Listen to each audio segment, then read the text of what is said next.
Hi guys, let's have a look at Lonely Boy. Some really nice little riffs in this. Shouldn't be anything that's going to be too complicated for you. The only thing that you might struggle with a little bit is just the overall tempo. But again, just remember when you're practicing, you're going to start off slower and work with a metronome and work your way up to the tempo that you need to be at. Of course, always make sure that you kind of put all the tracks that you're going to be playing in your exam, put the full mixes into a playlist, stick them on your phone, and listen to them as much as possible, because that's a great way of just learning things. Okay, let's quickly go through it.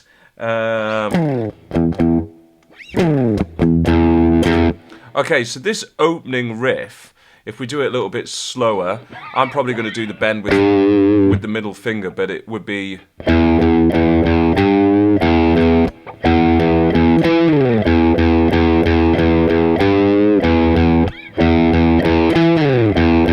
Okay, so it's not too hard. You can use first finger, you can use second, you can use third. I'm not going to stipulate which one you would use necessarily. That's kind of what feels best for you and what you want to do with your teacher. Just remember though that it is forte. Definitely be alternating the pick on that, because when you're up to speed, it's, you know, it's going to sound a bit weird if you're doing everything downstroke. Points to remember: you've got the little quarter tone bend on beat 3 there on the crotchet G natural. So a little bend, and then the slide from 12th fret all the way back down, so that you slide up and you're playing the 2 open E's immediately afterwards. With the slide, just to ensure that you always land at the right point, just, you know, learn this piece off by heart. Learn all your pieces off by heart for the exam. It's really going to help you. Obviously, I'm sight reading them at the moment, but that's a different level.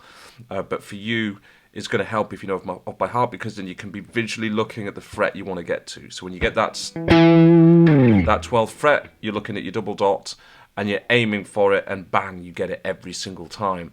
Okay, then the band intro. So from line 2, we drop in volume a little bit when we do the playthrough, because it's mezzo 40 instead of 40, which the intro was.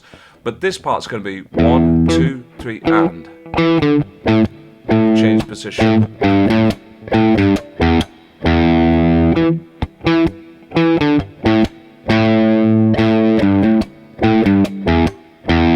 So what I'm doing there is I'll be tapping my foot throughout on the beat, and I'm playing within 2 positions. So the first part of the riff I'm playing up at 5th position and using first finger for that 5th fret D. I'm using 3rd finger, my ring finger, for the 7th fret E, and then I'm changing as I move to get down so that I'm in 3rd position for the second part of the riff. So just watch that again. So it's...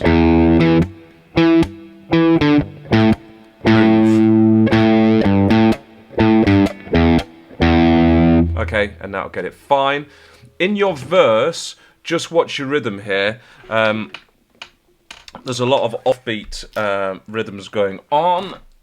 Let's just quickly write it out, and then we can kind of show you exactly how that goes. So, in the verse, you're going to have a crotchet, or quarter note, followed by a quaver 8th note, quaver rest, 8th note, crotchet rest, and then in the next bar, quaver, 2 quaver rests, quaver, quaver rest, quaver, I'm going to run out of space, and then a crotchet.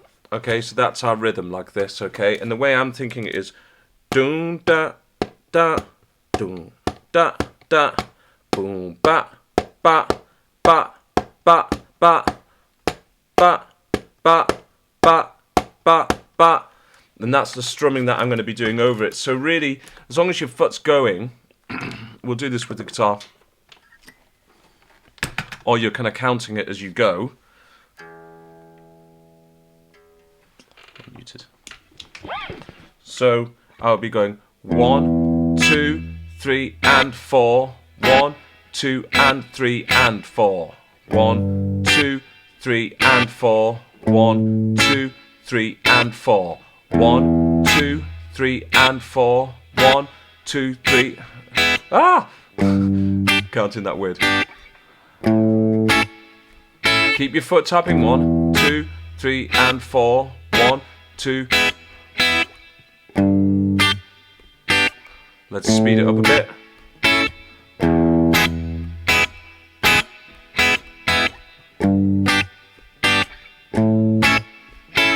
okay? Just make sure you kind of keep that constant. If you're unsure about it at all, just practice along to the full mix, and then you'll find out whether you're playing it right or wrong. In the chorus, obviously this is pretty quick. The way I'm just doing this is constantly going up and down and then just kind of hitting more strings when I need to, but it's...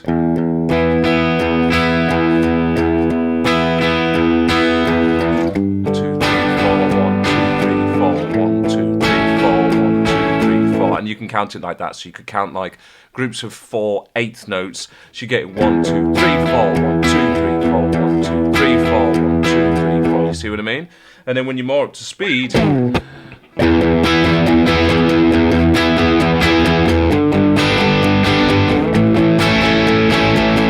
be totally fine. The final riff,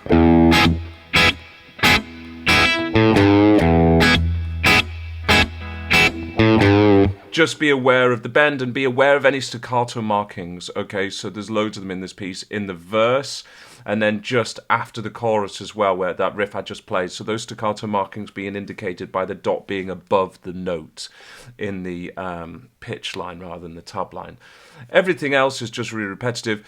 Be aware you're trying to stay in sync with the track. Make sure that you acknowledge dynamics. Do all those points. Don't forget your repeats. Make sure that the chorus you actually play through it 4 times.